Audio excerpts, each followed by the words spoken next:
पाकिस्तान के मीर जाफर, मीर सादिक और मीर रियाज सादिकों को देख रहे हैं। पाकिस्तान के आर्मी चीफ, ISI के चीफ के ऊपर अब इन्होंने बंदूकें तानी हुई, क्योंकि अगर ये डाकू उनके खिलाफ बोल रहे हैं इसका मतलब वो ठीक लोग हैं। इमरान खान कभी इन डाकुओं को माफ नहीं करेगा। वज़ीर आज़म का गिलगित बल्तिस्तान को अबूरी सूबाई स्टेटस देने का फैसला, अपोजिशन को फिर वार्निंग। कहते हैं अब कौम देखेगी किसकी टांगें कांपती हैं और किसके माथे पर पसीना आता है। ताकतवर मुजरिमों को कानून के ताबे करेंगे। वज़ीर आज़म इमरान खान का गिलगित बल्तिस्तान के कौमी दिन की तकरीब से खिताब, गार्ड ऑफ ऑनर का मुआयना भी किया।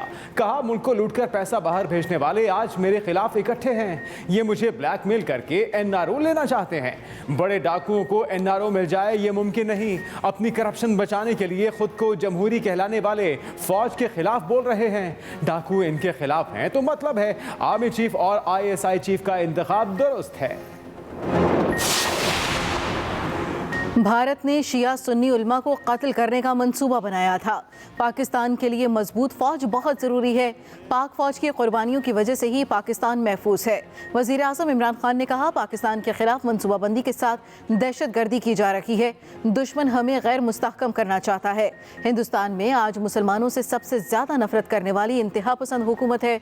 हिंदुत्व के नाम पर कश्मीरियों के साथ जो जुल्म किया गया, ऐसा जुल्म पहले कभी नहीं हुआ।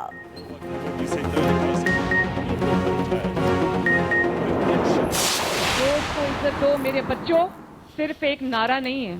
जब वोट को इज्जत मिलती है मेरे नौजवानों, तो आपको लैपटॉप्स मिलते हैं, आपको स्कॉलरशिप्स मिलते हैं, आपको वज़ाइफ मिलते हैं, आपको आपके जो गरीब तलबा हैं आप में से उनकी फीस की अदायगी हुकूमत अपने जिम्मा लेती है।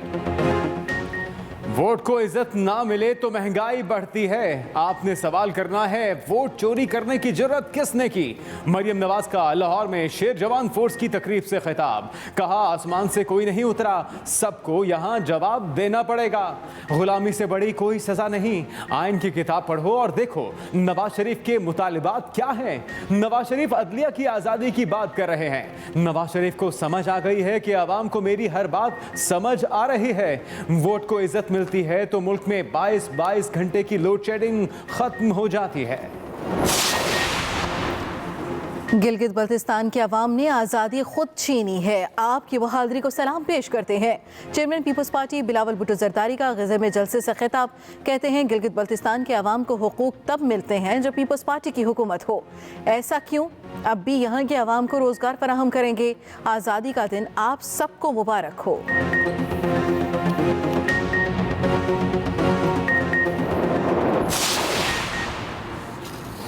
FATF की कानून साजी में अपोजिशन ने तहरीरी NRO मांगा। इनकी वजह से मुल्क ग्रे लिस्ट में गया। बैरूनी ताकतें पाकिस्तान के इदारों को टारगेट करना चाहती हैं। वफाकी वजीर मुराद सईद की प्रेस कॉन्फ्रेंस, कहा अपोजिशन NRO और दुश्मन पाकिस्तान में अदम इस्तेहकाम चाहता है। 27 फरवरी को दुनिया ने मोदी और भारत का गुरूर टूटते देखा। पाकिस्तान की फतह को शिकस्त में तब्दील करने की कोशिश की गई। पार्लियामेंट में दिए गए मुतनाज़े बयान पर माफ़ी नहीं मांगी गई। मुतनाज़े बयान देने वाले बताएं उन्होंने किसको खुश करने के लिए ऐसा किया। पाकिस्तान की तरफ उठने वाली हर बुरी नजर का जवाब दिया जाएगा। गिलगित बल्तिस्तान के अवाम को नया सूबा मुबारक हो। वफाकी वज़ीर फवाद चौधरी का ट्वीट, कहा अब आपको वो तमाम आइनी हकूक़ हासिल होंगे जो पाकिस्तान के बाकी सूबों के अवाम को हासिल हैं। वज़ीर आज़म इमरान खान ने एक और वादा पूरा किया, हिंदुस्तान के रोने का वक्त हुआ चाहता है। वफाकी वज़ीर मुराद सईद ने ट्वीट किया, अवाम का दरीना मुतालबा पूरा करने के लिए शुक्रिया वज़ीर आज़म इमरान खान। वज़ीर आज़म इमरान खान ने गिलगित बल्तिस्तान को सूबा बनाने का ऐलान कर दिया।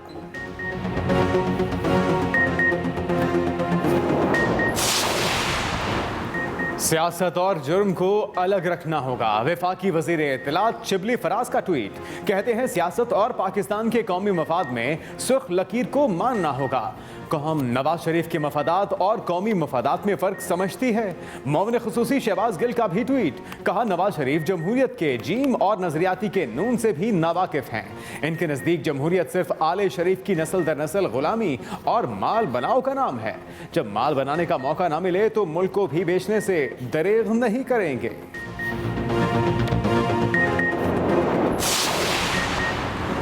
एनआरओ मांगा न एनआरओ इमरान खान से चाहते हैं।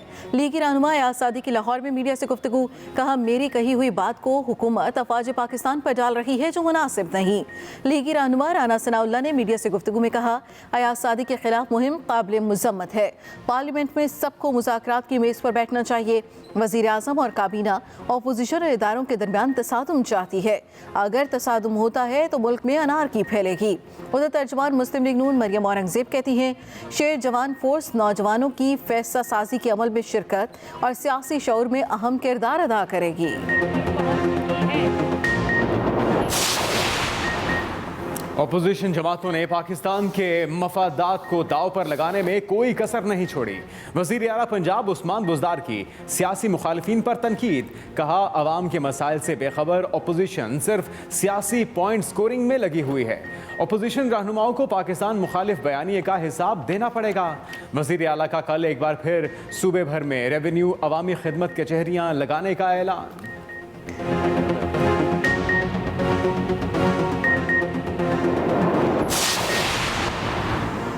वज़ीर इत्तलात पंजाब फयाजुल हसन चौहान कहते हैं, भारत सिर्फ फिल्मों में ही घुसकर मारने की बातें कर सकता है। पाक फौज ने गिरफ्तार भारतीय पायलट अभिनंदन को मुश्तल हजूम से बचाया। यही पेशा वराना वक़ार और फर्ज शनासी पाक फौज के जनरल से जवान तक का खासा है।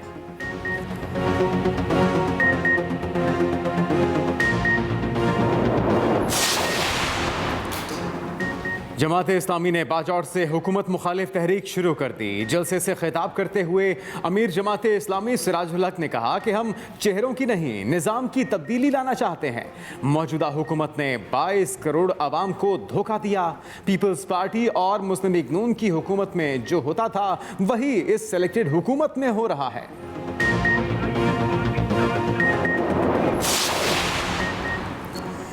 तहरीक इंसाफ की कराची में मज़ार-ए-क़ायद से 3 तलवार तक रैली। पाकिस्तान जिंदाबाद का मकसद मुल्की इदारों से इजहार यकजहती है। रैली की क़यादत तहरीक इंसाफ के कायदीन ने की। 3 तलवार पहुँचने पर रैली के शुरका से PTI रहनुमाओं के खिताबात।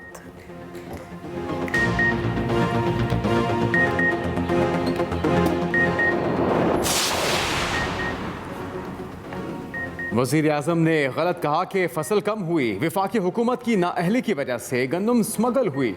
PTI के तर्जुमानों की फ़ौज झूठे इल्ज़ामात लगाती है। वज़ीर इत्तलात सिंध नासिर हुसैन शाह की प्रेस कॉन्फ्रेंस। कहा, आटे और गंदम के बहरान पर ढिठाई से सिंध हुकूमत पर इल्ज़ाम लगाया जाता है।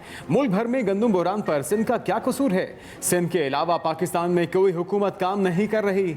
नासिर हुसैन शाह की फ्रांस में गुस्ताखाना खाकों की अशात की भी पुरजोर मजम्मत। मुल्क में कोरोना के वार जारी। 24 घंटों में मजीद 17 मरीज नामहक।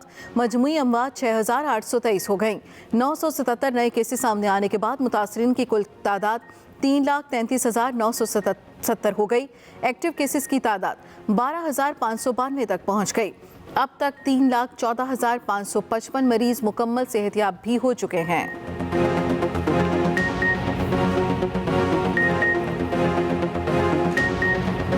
खुशाब में नेज़ाबाजी के 2 रोज़ा मुकाबलों का आज आखिरी रोज़। मुकाबलों का मकसद पाकिस्तानी नेज़ाबाजों को इंटरनेशनल मुकाबलों के लिए तैयार करना है। नेज़ाबाजी के मुकाबले शुरू होने से पहले आक़ाए दो जहां सल्लल्लाहु अलैहि वसल्लम से मोहब्बत के इजहार के लिए रैली भी निकाली गई।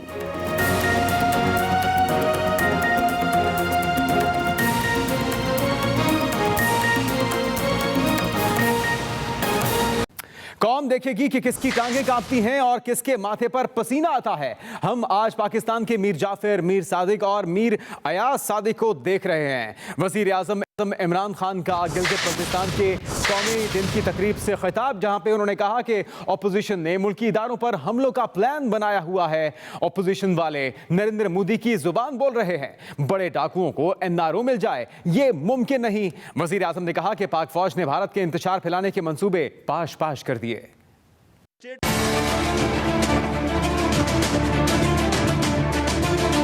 आज हम पाकिस्तान के मीर जाफर, मीर सादिक और मीर अयाज सादिकों को देख रहे हैं। ये वो लोग हैं जो आज नरेंद्र मोदी की जुबान बोल रहे हैं।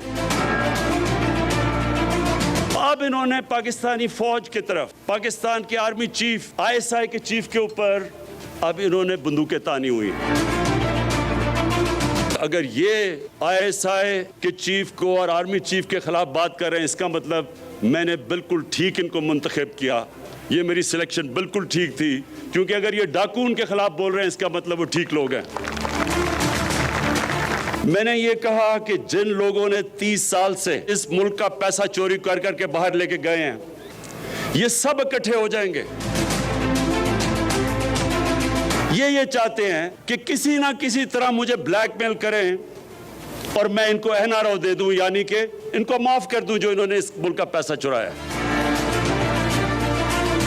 और इंशाअल्लाह आने वाले दिनों में आप देखेंगे कि किसकी टांगे कांपती हैं और किसके माथे पे पसीना आता है। ये सारी कौम देखेगी। मैंने आज गिलगित बल्तिस्तान के लोगों को दूसरी भी मुबारक देनी थी, जो हमने फैसला किया है कि गिलगित बल्तिस्तान को प्रोविंशियल स्टेटस देना है, जो इनकी डिमांड थी बड़ी देर की। मरियम नवाज का लाहौर में शेर जवान फोर्स की तकरीब से खिताब, कहा गुलामी से बड़ी कोई सजा नहीं। वोट को इज्जत मिलती है तो नौजवानों को लैपटॉप और वज़ाइफ मिलते हैं। सड़कों का जाल बिछता है, मेट्रो और ऑरेंज लाइन बनती है और सी पैक आता है। वोट को इज्जत ना मिले तो महंगाई बढ़ती है। वोट को इज्जत दो मेरे बच्चों सिर्फ एक नारा नहीं है। जब वोट को इज्जत मिलती है मेरे नौजवानों, तो आपको लैपटॉप्स मिलते हैं, आपको स्कॉलरशिप्स मिलते हैं, आपको वज़ाइफ मिलते हैं, आपको आपके जो गरीब तलबा हैं आप में से उनकी फीस की अदायगी हुकूमत अपने जिम्मा लेती है। आपके लिए नए स्कूल्स और कॉलेजेस बनते हैं। पंजाब में कितने नए स्कूल्स और कॉलेजेस और यूनिवर्सिटीज बनी, आप लोग इसके गवाह हो ना। शहबाज शरीफ के दौर में गवाह हो ना। जब वोट को इज्जत मिलती है तो महंगाई 45 इयर्स की लोएस्ट पे आ जाती है। जीडीपी रेट 2.7 से या 1.7 से बढ़ के 5.7 पे जाता है और 6% उसकी ग्रोथ के चांसेस होते हैं। मोटरवेज का जाल बिछता है, सड़कों का जाल बिछता है, मेट्रो बस बनती है, ऑरेंज लाइन बनती है, सनतें बनती हैं और पाकिस्तान में $60 अरब का सी पैक आता है। Chairman People's party Bilawal Bhutto ने गज़ल में जलसे से खिताब करते हुए कहा कि गिलगित बल्तिस्तान के साथ विफाक में भी हुकूमत बनाएंगे। पीपल्स पार्टी ने सी पैक की बुनियाद रखी, आज हर कोई इसकी ओनरशिप चाहता है। गिलगित बल्तिस्तान के जिला गिजर में बिलावल भुट्टो का इंतखाबी जलसा। चेयरमैन पाकिस्तान पीपल्स पार्टी ने जलसे से खिताब में एक बार फिर हुकूमत पर लफ्जी गोलाबारी की। गिलगित बल्तिस्तान के अवाम आप कठपुतलियों के झूठ और यू टर्न में नहीं आएंगे। जो इस्लामाबाद में कठपुतली बैठ रहा है वो समझ रहा है कि बेनजीर इनकम सपोर्ट प्रोग्राम से बीबी शहीद का तस्वीर हटा के वो आपके दिलों से बीबी शहीद मिटा सकती है, मगर ये उनकी भूल है। बिलावल भुट्टो ने इस यकीन का इजहार किया कि गिलगित बल्तिस्तान के साथ साथ वफाक में भी हुकूमत बनाएंगे। अचानक उनको याद आया कि हमें गिलगित बल्तिस्तान को सूबा बनाना है। अगर ये आपका वादा है तो जनवरी में आप ही का कैबिनेट ने ये फैसला को मुस्तरद क्यों किया?